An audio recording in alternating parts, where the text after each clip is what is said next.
Reggie, why you got villains are here to hunt us and get revenge on us?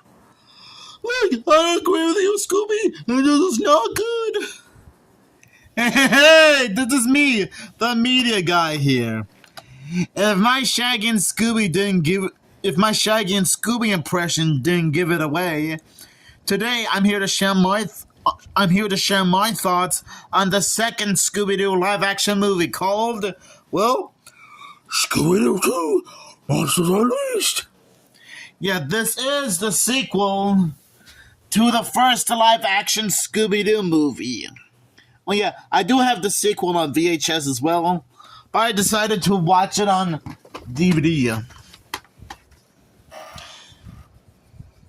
Now, I already know that a lot of you have seen this movie plenty of times before.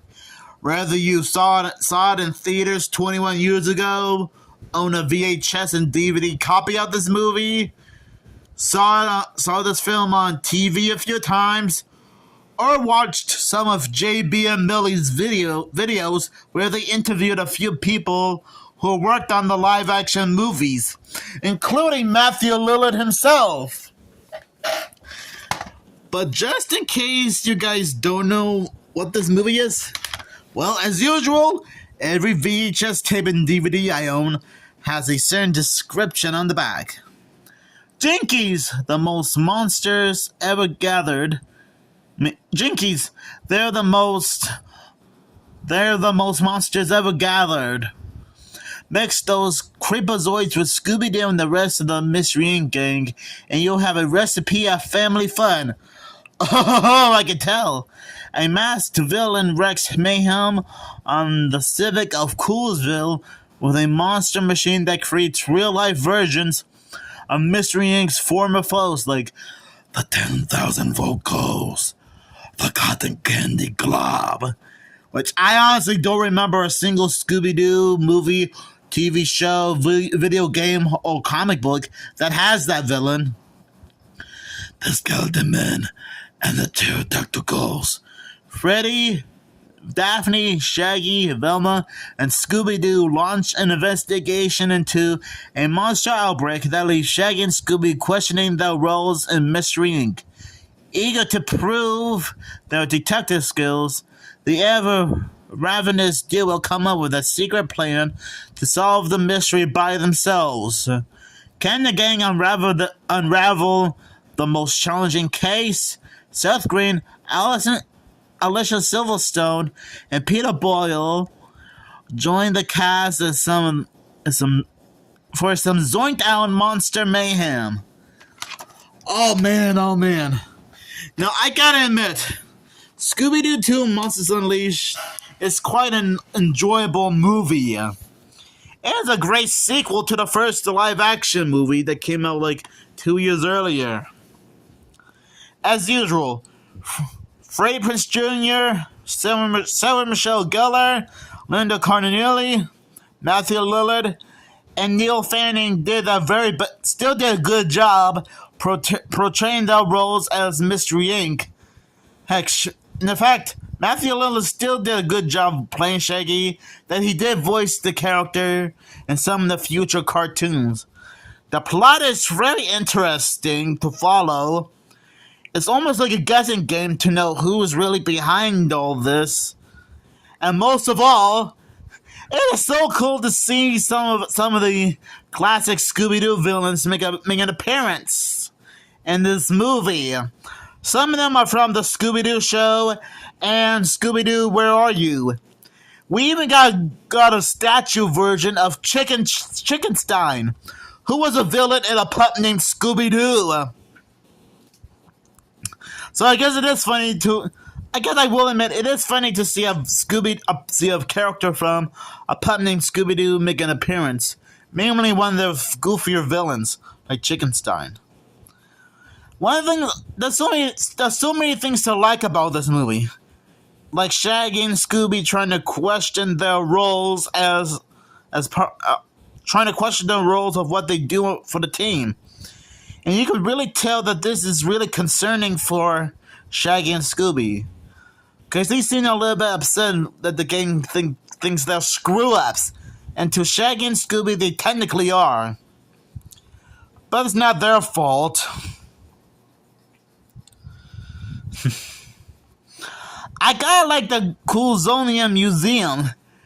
It's actually a pretty interesting museum because it's actually like a monster museum dedicated to all the monsters and ghouls Mystery Inc. has faced, like Miner 49er, Captain Color, the Tar Monster, the Black Knight Ghost, and so many more.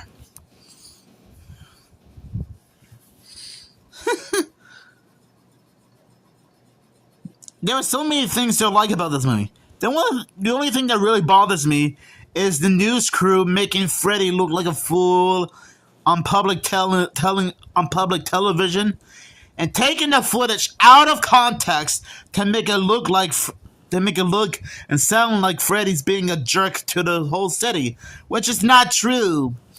Even Fred seems to acknowledge that they were taking the footage of him out of context, which really peeves him off a bit. Yeah, so I guess that's one thing I didn't like about this movie. But you know what? I'm not gonna make a big deal over it. I gotta admit, the special effects for the monsters look pretty impressive, especially for 2004 standards. I mean, seriously. The monsters in the movie look so menacing compared to their 2D counterpart, if you know what I mean. I mean, just look at the skeleton man here. I think there was an episode of the Scooby-Doo show that technically had all three of the skeleton men, but I guess they only used two of them. Oh well, it's probably not a big deal anyway. Another thing I like about this movie is Mystery Inc. stumbling across a secret laboratory underneath the abandoned Coolsville mining building.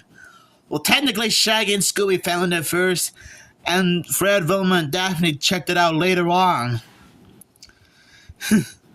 Yeah, they found out that it was a secret lab, which is where all the crazy monsters were made because of the evil masked figure. And I'm not gonna give away who the evil masked figure is because, well, I assume that you guys don't like spoilers. Although, if you guys have watched the movie before, you would probably know who it is already. Another thing I like about this movie is Shaggy and Scooby drinking the different liquid test tubes and turning into all sorts of things. Like Shaggy having a female body to a wrestler body, Scooby-Doo turning into a creepy monster, a scientist, and he even turned into the Tasmanian Devil from Looney Tunes. It's kind of funny how when Scooby turned into the Tasmanian Devil, they used a little bit of 2D animation for that, which is pretty funny. And it's also kind of ironic, considering how Looney Tunes Back in Action had Matthew Lillard, Shaggy and Scooby make a cameo in that film a year earlier. And Shaggy and Scooby were complaining to Matthew Lillard about his role as, well, Shaggy in the first movie.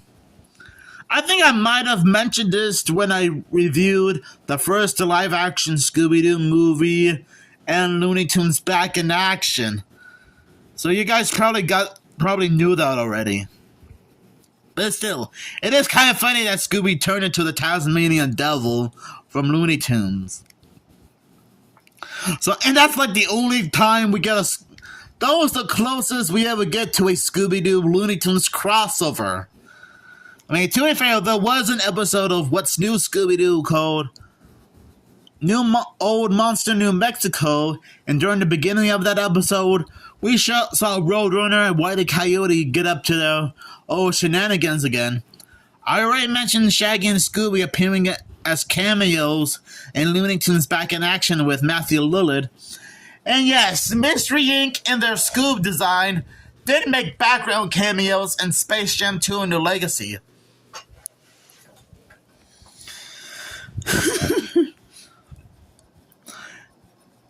I'm so glad that the gang has to work together to save their city and defeat the evil masked figure once and for all. And I'm glad Shaggy and Scooby learned that being scared is nothing to be ashamed of. They were always heroes, even if they were always the scared type in the group.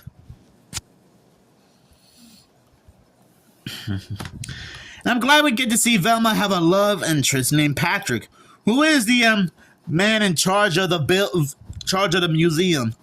And it was a little bit devastating to see that Patrick being upset about how the museum got destroyed by the evil masked figure and the Black Knight ghost later on in the movie.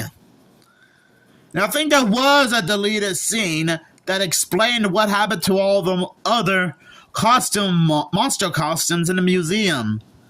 Yes, the deleted scenes are like bonus features on the DVD, which you can see right here.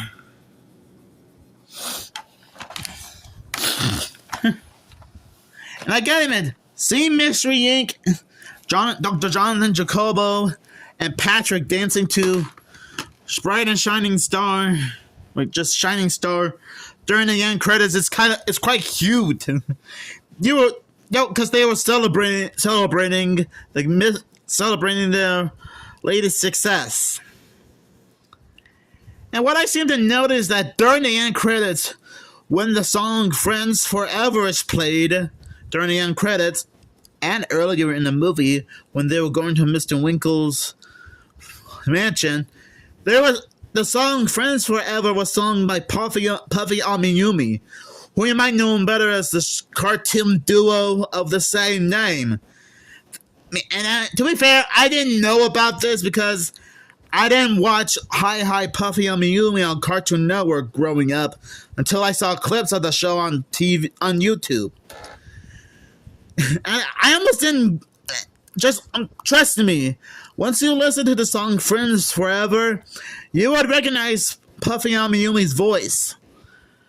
So not only that this is the closest we ever get to a Looney Tunes Scooby-Doo crossover, but this is also the closest we ever get to a Hi Puffy Amiyumi Scooby-Doo crossover. Wild. But anyways, Scooby-Doo 2 Monsters Unleashed is a fantastic movie.